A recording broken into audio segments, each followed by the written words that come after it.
They cut her hair with dull scissors while she trembled in a cell that reeked of human waste and rotting straw.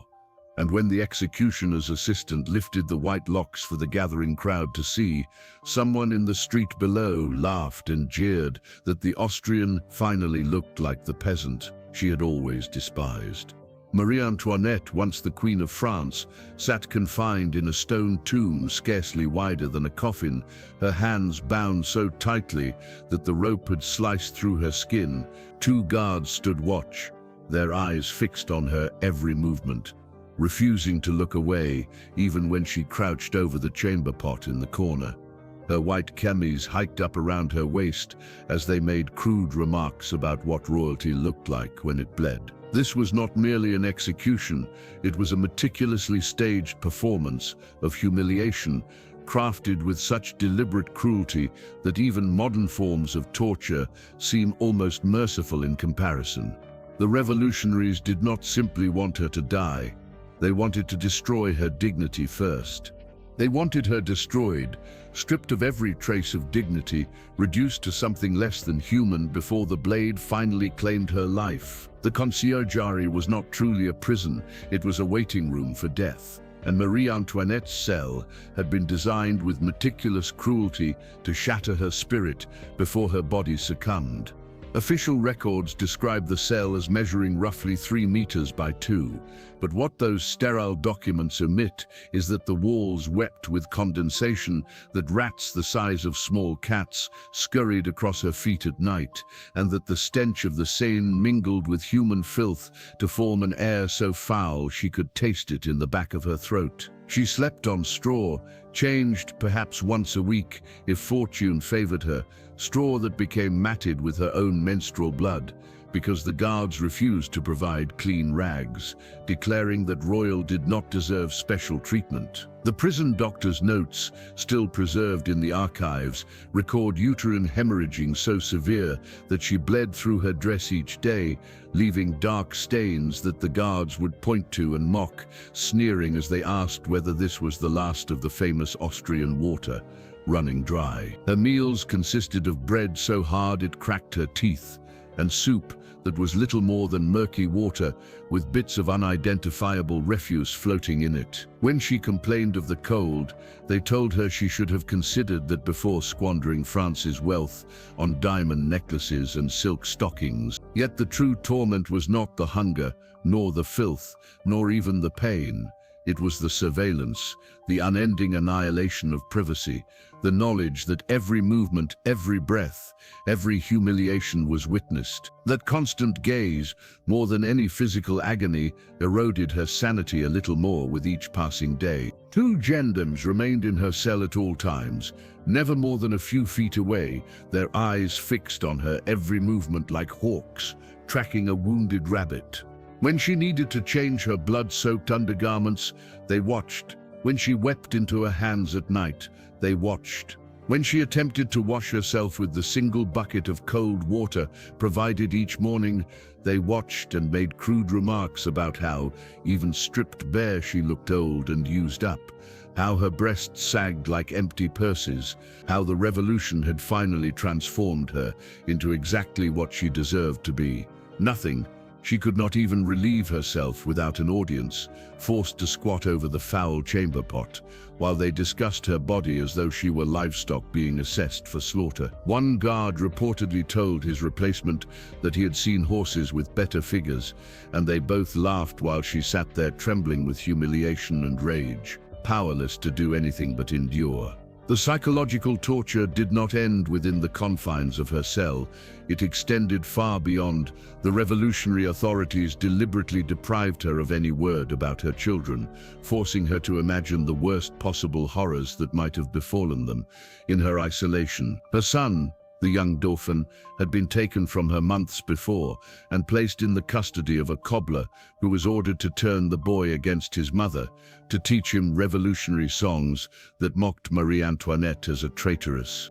The child was kept in a room directly beneath hers, close enough that she could sometimes hear his small voice through the thick stone floor, yet she was forbidden to see him, to touch him, to whisper a final word of love. The guards would casually mention that they had heard the boy crying, or asking for his mother, just to watch her face collapse beneath the weight of fresh sorrow. When she attempted to smuggle a letter to a sister-in-law, a simple note confessing that she had nothing left to hope for in this world, it was intercepted and read aloud to the prison staff as a form of evening entertainment. They laughed at her handwriting, her spelling, her tone of despair, turning her last fragile act of human connection into a mockery for men who no longer saw her as anything more than an object of ridicule. Her trial that followed was a grotesque parody of justice, so perverse that even some of the revolutionaries in attendance felt their stomachs twist in disgust, though none dared admit it publicly,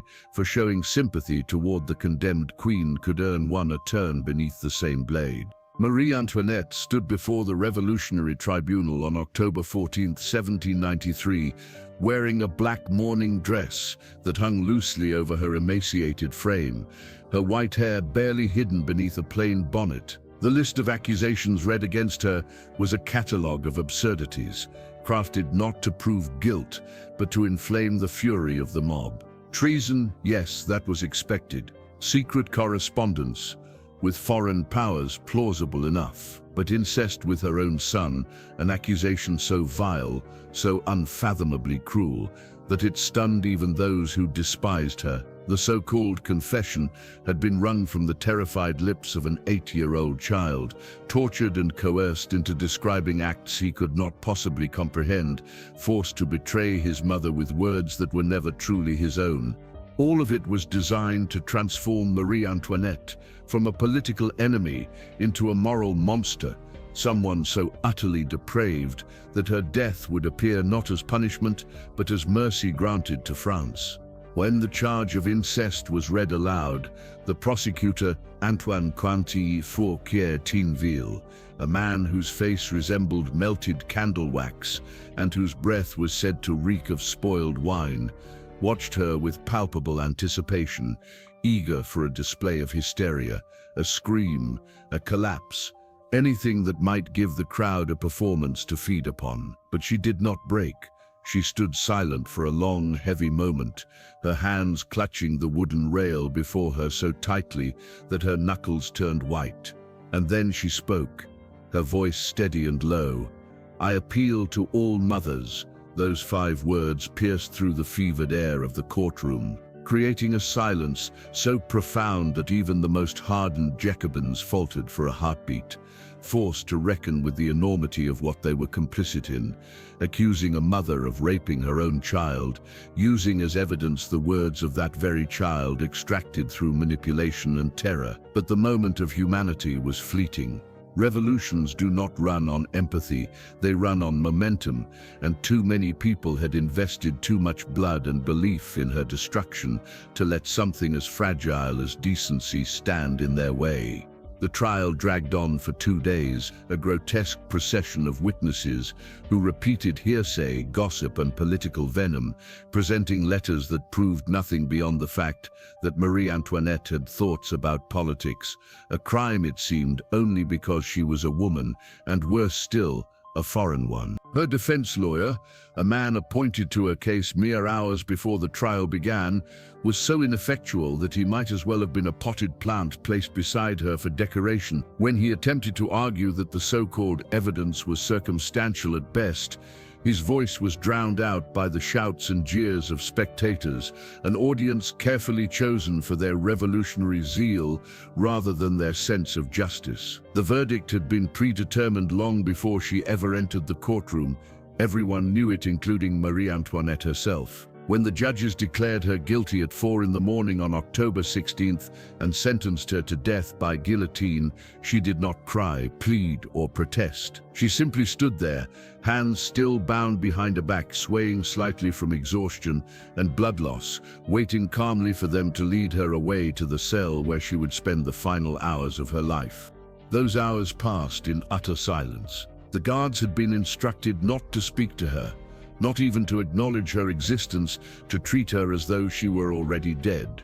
They handed her a piece of paper and a pencil so she could write one final letter to her sister-in-law. In trembling, uneven handwriting that betrayed her failing strength, she wrote about forgiveness, about her children, and about her hope that her death might somehow bring peace to France. But that letter, her last fragile act of grace, was confiscated and never delivered. It was filed away in some bureaucratic archive, buried among countless other documents cataloguing the revolution's victims. A simple piece of paper left unread for decades, one more forgotten artifact in a government that recorded, with obsessive precision, every person it destroyed. At 7 in the morning, they came for her. The executioner's assistant, a man whose duty was to prepare the condemned for the blade, entered her cell carrying a pair of scissors. Without ceremony or care, he began hacking at her white hair, cutting it short in uneven clumps, the dull blades occasionally biting into her scalp and sending thin trails of blood down her neck.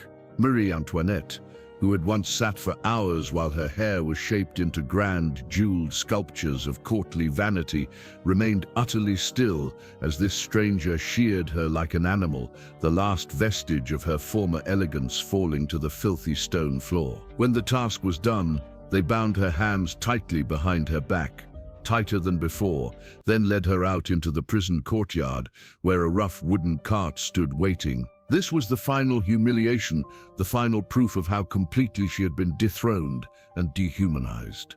Her husband, King Louis XVI, had at least been granted a closed carriage for his final journey, a small, pitiful gesture of dignity. Marie Antoinette, however, was denied even that. She was ordered to climb into an open cart used for transporting common criminals, murderers, thieves, and prostitutes, and to sit on a splintered wooden plank polished smooth by the bodies of countless others who had made this same one-way passage. The journey to the Place de la Révolution took over an hour, drawn out deliberately so that as many Parisians as possible could witness the fallen queen's degradation. The cart rattled through the cobbled streets, while crowds lined the way, jeering, laughing, and pointing, each face in the throng, eager to see for themselves that the woman who had once ruled over them now rode to her death in silence and disgrace. The cart jolted violently over the uneven cobblestones, each bounce sending fresh waves of pain through her weakened, hemorrhaging body, while thousands of Parisians crowded the streets to witness her final humiliation. Some hurled insults, calling her a traitor, an Austrian, their rage boiling over into cruel laughter. Others stood in silence, perhaps struggling to reconcile the vision before them, a woman who had once seemed untouchable, now pale, bleeding and broken, paraded like a ghostly spectacle for the mob's delight. Jacques Roux, a radical revolutionary priest who observed the procession, recorded in his diary that Marie Antoinette kept her head high and her eyes fixed forward, refusing to acknowledge the jeering masses, refusing to grant them the satisfaction of seeing her spirit falter. When the cart finally arrived at the scaffold, Charles-Henri Sanson, the executioner, stepped forward to assist her up the wooden steps. As she ascended, weakened and bound, she accidentally stepped on his foot. Her final words, simple, dignified, and almost unbearably human, were an apology. "Pardon me, sir, I did not do it on purpose." Even in that final instant, after all the humiliation, degradation, and pain she had endured, she offered kindness to the man whose duty was to kill her. At precisely 12:15 p.m., the blade fell, and the crowd erupted in cheers of "Vive la République." Yet several witnesses later noted that immediately after the crash of the guillotine, a brief and uncanny silence descended, as if the very city itself had paused to exhale. Her body was placed in a rough wooden coffin, without ceremony, her severed head tossed in separately and buried in an unmarked mass grave, among hundreds of others executed during the Reign of Terror. A queen reduced at last to anonymity, claimed by the same earth as those who had once worshipped, hated, and destroyed her. It would be 22 years before anyone thought to exhume her remains and grant her a proper burial, and by that time distinguishing which bones had once belonged to her was little more than an exercise in educated guesswork. The revolution had devoured its most infamous symbol, consuming her completely before spitting her out as dust and memory. In the end, Marie Antoinette's fate stood as a grim mirror, reflecting not only the cruelty of her captors, but the deeper truth of what human beings become when they convince themselves that justice and vengeance are one and the same.